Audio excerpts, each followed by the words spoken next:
bonsoir. Aujourd'hui, je reviens vers vous pour vous présenter euh, le travail qui a été demandé en activité. Donc, pour les classes de seconde, j'avais déjà envoyé un travail, mais aujourd'hui, je pense que la plupart des élèves que je ne souhaite pas, ils rencontrent quelques difficultés. Comment commencer, comment faire, ainsi de suite. Bref. Donc, comme vous le savez, on avait déjà entamé la cinquième séquence au sujet de la photo numérique. Et aujourd'hui, on va commencer à manipuler du code via un langage bien précis qu'on avait déjà commencé, ça fait déjà un moment, sous Python. Et donc, l'exercice qu'il demande, soit on a plusieurs, comme je l'ai expliqué à plusieurs reprises, on a plusieurs éditeurs de, de code. Soit on peut utiliser avec et du Python. Et du Python, donc normalement vous l'avez. Et du Python, je sais pas, je l'ai pas ici, je l'ai pas installé. D'accord, bah écoutez, ce n'est pas trop grave. Donc moi je l'ai pas installé, mais j'ai du Spider ou d'Anaconda, ou on peut utiliser notre interface, comme je l'avais expliqué avec Replit. Replit, c'est une interface web qu'on avait vu ensemble pendant la programmation sous HTML, hein. Donc, on sait comment ça se passe, on est habitué un petit peu à cette interface. Et je profite à cette occasion de vous faire une petite présentation. Donc, bref, je vais partager mon écran sur deux. Je vais essayer comme ça pour qu'on puisse faire deux choses à la fois. Voilà. Donc, vous allez dans l'URL, vous allez taper l'URL replit, soit replit, repl.it, soit replit.com. En tous les cas, on arrive sur cette plateforme, sur ce site. Si vous avez deux choses, soit vous avez déjà créé un compte, donc on va se loguer directement, ou si vous ne l'avez pas encore fait, donc vous cliquez sur le bouton Sign Up et vous allez créer votre pseudo, l'adresse mail et le mot de passe. D'accord. Euh, mais normalement, on l'avait déjà fait ensemble. Donc, saïdwad@gmail.com. Ça, c'est mon compte. Ok, d'accord. Je vais me loguer sur mon compte sur Applit. Ok. Mais le mot de passe pas correct. Effectivement, parce que j'ai pas mal de mots de passe. Bon, mais ça va venir. Donc, une fois que je suis connecté, voilà, il va me demander qu'est-ce que vous allez faire. Il me propose plusieurs choses. Pour notre cas, donc, on va cliquer sur New Repl. D'accord. C'est-à-dire, on va créer notre environnement de travail. Et là, on va choisir le langage qu'on va développer avec. Donc, ici, je fais du Python et je vais appeler, par exemple, photo numérique. D'accord. La photo numérique. Create Rep. Une fois j'ai inséré, enfin c'est comme si je viens de créer mon dossier, je vais stocker dedans parce que je travaille sur la photo numérique. Bon, bref. Ici cette interface là elle est partagée en trois. Donc la première partie donc c'est comme si vous retrouvez votre explorateur. Et puis après vous avez la deuxième partie centrale ici, c'est la partie où il va m'indiquer le nom de mon fichier qui s'appelle main.py, c'est-à-dire Python. Donc c'est là où je vais écrire mon code. Et là, j'ai ma console, c'est le résultat de mon code. Une fois que j'ai créé mon code, je clique sur le bouton, je vais agrandir un petit peu pour qu'on puisse voir exactement parce qu'on a un bouton Run. Vous cliquez sur ce bouton-là, il va vous afficher ici le résultat de votre code, c'est-à-dire ce que vous avez programmé. Ok, donc on va commencer par le premier exercice. Ce que je vous demande ici, vous allez écrire ces trois lignes. Et je dis écrire et pas copier-coller. Donc, je me remets là. Je vais dire la première ligne, c'est from PIL. Et je respecte la casse ici parce que j'ai écrit pile, c'est Pillow, c'est la bibliothèque Pillow. Import image. Et après, je vais créer new underscore im égale à quoi? Égale à grand i image point quoi? Point new. Et je vais vous expliquer en tous les cas de quoi il s'agit. RGB. Je ferme la cote, virgule, et je vais la parenthèse et je suis en train de lui dire je crée une image et je donne la taille, elle est de 600 sur 300. D'accord. Je ferme la parenthèse. Je reviens à la ligne et je lui dis dans ma variable que je viens de créer qui s'appelle new underscore im, qu'est-ce qu'il va faire? Il va me sauvegarder puisque cette partie-là, tout ça, on l'avait stocké dans, quand on dit, ça c'est une variable qu'on vient de créer, d'accord? On lui a dit, tu vas faire image.new de type RGB, rouge, vert, bleu, et je donne la taille, 600 sur 300. Je peux donner n'importe quelle taille, mais en tous les cas ici, pour notre cas, c'est 600 sur 300. Et je vais stocker tout cela, hein, je vais le mettre dans cette variable. Donc le contenu de ça, il est dedans. Et puis après, je vais lui dire, cette variable-là, qu'est-ce qu'elle a? Là, une fois que je passe juste mon curseur, vous allez voir, enfin, le code Python il me propose des choses. pile.image.open.new.fromBytes. Donc, c'est des fonctions qui existent déjà par défaut dans Python, qui me les propose. Mais bon, moi, ce que j'ai envie de faire maintenant, c'est .save. D'accord? On suit à la trace. Et qu'est-ce que je vais donner? Je vais donner un nom à mon fichier que je viens de créer. Je l'appelle trace.png. D'accord? Entre double cote, et puis après virgule. Et quel est le type de cette image? Je lui dis c'est PNG, puisqu'il existe d'autres formats. C'est un format PNG, un format JPEG, un format BMP, GIF, ainsi de suite, bitmap, etc. Okay. Je retourne à la ligne. Donc, ici, ce qui me demande l'exercice, d'écrire ces trois lignes. Ok, d'accord. À quoi ça sert la première ligne? La première ligne, c'est comme si une base à apprendre par cœur. C'est-à-dire en informatique, ici, en codage avec le langage Python. Je vous demande from pile import image. C'est comme si je vous demande d'y aller à la bibliothèque, hein, ça s'appelle Pillow, et vous allez me ramener un livre, hein, de cette bibliothèque qui s'agit juste simplement qui va traiter les images. D'accord? Parce que dans Pillow, il y a plusieurs choses. Dans la bibliothèque, il y a plein de bouquins.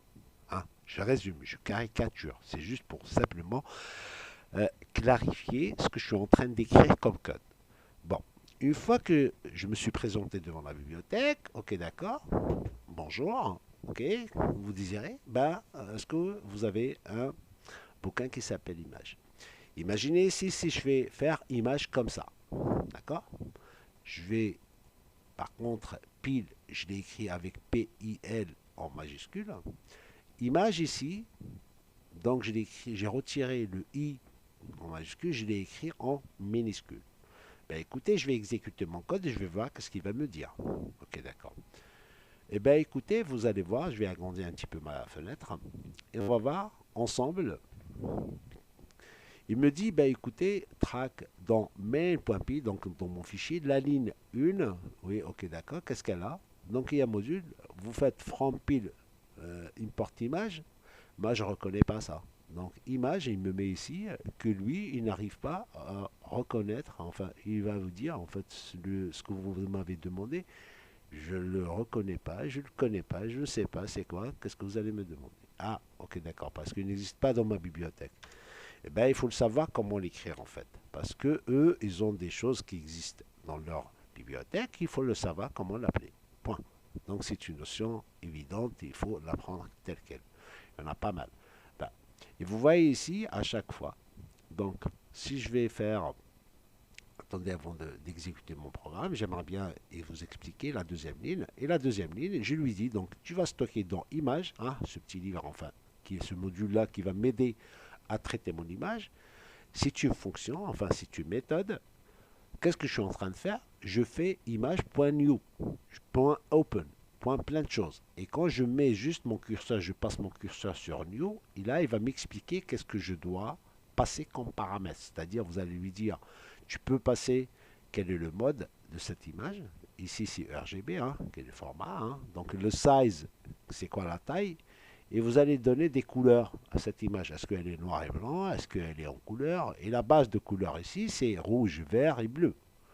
Comme on avait expliqué, le pixel, c'est la plus petite unité d'une image. Hein. C'est une unité de mesure, par exemple, pour une image. Le litre, pour mesurer, par exemple, de l'eau, je ne sais pas quoi. Bon, enfin, le kilogramme, c'est des unités de mesure. Ok, comme on avait vu aussi le méga, le giga, le bêta, le tera, etc. Ici, pour mesurer enfin justement une unité de mesure pour une image, on va parler en fait de pixels. Et ce pixel-là, donc, on peut avoir une couleur, on peut lui donner la base des couleurs, donc il faut la prendre telle qu'elle, comme on avait vu ensemble pendant les repères historiques. Pardonnez-moi. Mr. Maxwell, il a trouvé, en fait, il a dit, voilà, les trois couleurs de base d'un pixel, c'est le rouge, le vert et le bleu. Ok, d'accord. Et là, on va passer une taille, on va donner une taille à notre image. Elle est 600 sur 300, 600 pixels sur 300 pixels. D'accord, c'est un rectangle. Bref. Et maintenant, je vais sauvegarder cette image. Et je vais lui donner, bien sûr, une fois que je l'ai créée, donc je vais lui donner un nom, bien sûr. Le nouveau-né est arrivé, donc il faut lui donner un nom, bien sûr, c'est évident. Ok, d'accord. Maintenant, on va exécuter notre code. Et je clique sur le bouton Run. Et là, vous voyez dans la partie console, écoutez, ça a marché, tout est arrêté, sauf, il ne se passe rien. Ah non, si, il se passe quelque chose. Ben écoutez, parce que tout à l'heure, j'avais que juste le fichier main.py, py, mais là, il y a un deuxième fichier qui vient de se créer qui s'appelle 13png. Ben, quelle coïncidence. Enfin, j'ai nommé le fichier ici, enfin, j'ai renommé à la création d'un fichier, je lui ai donné un nom, donc il s'appelle trace.png, et là, je le retrouve. Ben écoutez, quand je clique dessus, vous voyez très bien. Pardonnez-moi. Ici, quand j'ai cliqué sur trace.png, donc il m'affiche mon image que je viens de créer. Je peux la télécharger hein, si j'ai envie de le faire. Donc vous le voyez ici, je clique ici. Donc sous Chrome, il va m'afficher mon image ici. Je peux l'ouvrir. Et vous voyez très bien ici, mon image, elle est là. Elle est de taille, image, resize. Donc ok, d'accord. 600 sur 300. Ben écoutez, c'est parfait. C'est formidable. Ce que je viens de faire, enfin justement, je viens de créer une image 600 sur 300. Ok, ça c'est la première étape.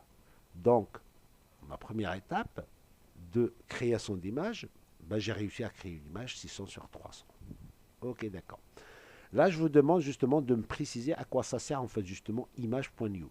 Image.new, c'est-à-dire c'est créer une nouvelle image. Je vais en train, cette méthode, elle va m'aider à créer une nouvelle image. .save, c'est pour sauvegarder ou enregistrer mon image. D'accord. On passe au deuxième exercice. Et dans le deuxième exercice, ce que je demande, vous allez me rajouter cette ligne-là. À quel endroit? Juste après la taille où j'ai passé le paramètre, en fait, justement, la création de mon image.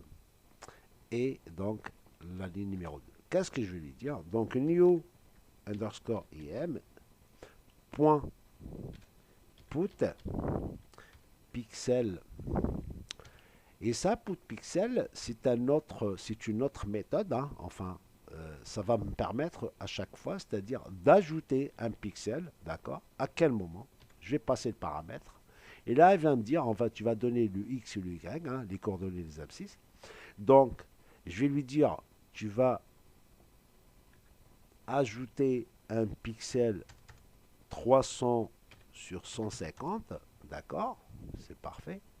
Je ferme la parenthèse, virgule. Le deuxième paramètre, je peux passer une valeur ici les codes couleurs 0,0,0. Ben, vous allez me poser la question pourquoi vous avez fait en fait 3 zéros séparés par des virgules. Sachez que dans chaque couleur ici, j'ai 3 couleurs de base. C'est rouge, green and blue. Red, green and blue. D'accord. Rouge, vert, bleu. Chaque couleur, on peut lui attribuer une valeur.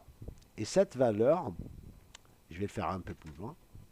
Si je dis le rouge, R égale. Donc je peux lui donner entre 0 à 255. Bien sûr. Rappelez-vous, en binaire, on avait parlé, enfin justement, donc on avait dit 2 à la puissance 0, d'accord? Si je ne sais pas comment écrire puissance 0, parce que je n'ai pas le clavier adapté, d'accord? Donc, un octet, c'est 8 bits, et donc vous le savez très bien qu'entre un bit, ou plutôt un octet, égale à 200, 2 0, de 1 à 128, d'accord? On est bien d'accord. C'est-à-dire, je vais rappeler 1, 2, après 4, après 8, après 16, après 32, après 64, après 24, 128. D'accord. À chaque fois, je multiplie fois 2. Et la totalité de ça, c'est 255. Donc, la valeur de chaque couleur, elle est comprise entre 0 et 255. Voilà. Ça, c'est juste un petit rappel.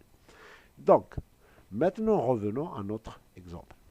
Ici, j'ai dit 0, 0, 0. C'est-à-dire, je ne mets rien du tout. Je donne aucune couleur, je ne précise aucune couleur ici pour mon image. C'est-à-dire, si je vais exécuter mon, mon code, c'est normal, je l'appelle trace. Voilà, je vais l'appeler en fait justement trace 1, d'accord? Je rechange le nom de ma... je modifie le nom de mon image et je vais compiler, enfin je clique sur Run et là je vois que mon image elle est là. Bref. Ben écoutez, trace 1, quand je l'ouvre, ben elle est noire, hein. Donc rien n'a été modifié, bon, il n'y a pas de souci. On le voit ici, hein. D'accord. Bon. Je reviens dans mon code. Maintenant, je vais faire une petite manipulation. Donc ici, on peut ajouter aussi new.im.show, c'est-à-dire quand je dis new underscore im, toujours la même valeur, .show. .show, c'est une méthode pour afficher mon image. D'accord? Je vais faire le title et la commande. D'accord. Ça, c'est les deux paramètres. Comme je peux passer, enfin, justement, je la laisse comme ça. Hein, je peux le faire. Bon. Le plus intéressant pour nous, donc, si comme j'ai des couleurs, ici, je vais dire la première valeur, je vais la mettre à 255 et je vais laisser le vert, c'est-à-dire le rouge, je l'ai mis à 255, c'est-à-dire j'ai misé à 100% du rouge. J'ai mis la valeur maximale. Et j'ai laissé le vert à 0 et le bleu à 0. D'accord? Et là, je vais dire trace underscore, par exemple, rouge, puisque mon pixel ici, hein, ou sinon, au lieu de l'appeler trace, je vais l'appeler pix. D'accord? Pixel rouge. D'accord? C'est plus parlant. D'accord? Ok, d'accord. Maintenant, ce que j'ai fait, j'ai renommé ma nouvelle image puisque je viens d'ajouter avec cette méthode putPixel, put c'est toujours ajouté, input, output, hein, d'accord, mais là c'est le put, pixel. À quel endroit? À l'intersection du 300 et 150, d'accord. Et j'ai mis la couleur rouge à 255, le vert à 0, il n'y a plus de couleur, et le bleu aussi, j'ai pas envie d'ajouter une couleur. Je compile, voilà, c'est-à-dire je clique sur le bouton vert, et là vous voyez très bien que j'ai une image qui vient de se rajouter à la liste. Et bien vous le voyez ici, il y a un petit point rouge. Ben on va le voir ensemble. Ok, Pix rouge. Et vous allez agrandir votre image et vous allez voir. Ah, pardonnez-moi. Donc, je reviens ici, je pixel rouge, et vous voyez ici, ok, j'ajoute, j'agrandis. D'accord. Vous le voyez très bien ici, que mon image, elle fait 600 sur 300 à, à 300, c'est-à-dire à la moitié de mon image, qui est 300 sur la largeur, et la longueur, voilà, à 150. À cette intersection-là, je demande à colorier ce pixel-là en rouge. D'accord? C'est très bien. Est-ce que je peux le faire avec une autre couleur? Bien sûr. Imaginez, j'ai envie de le faire, par exemple, en vert. Voilà.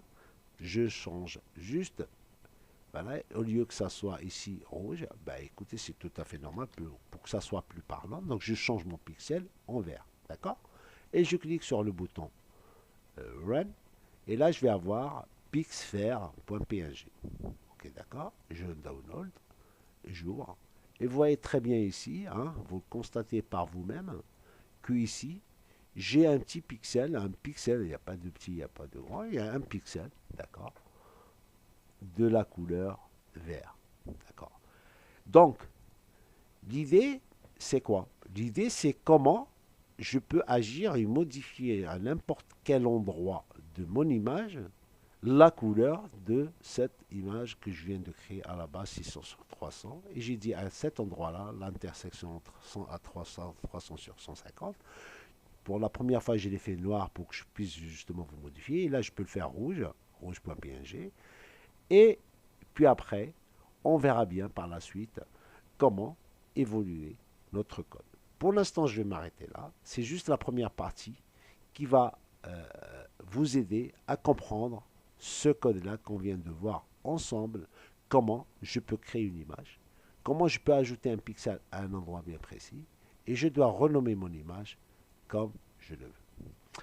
Donc, j'espère ça va vous aider à compléter, enfin en tous les cas l'exercice, il n'y a rien de difficile. C'est vrai, le plus difficile c'est de comprendre c'est à quoi ça sert ce code.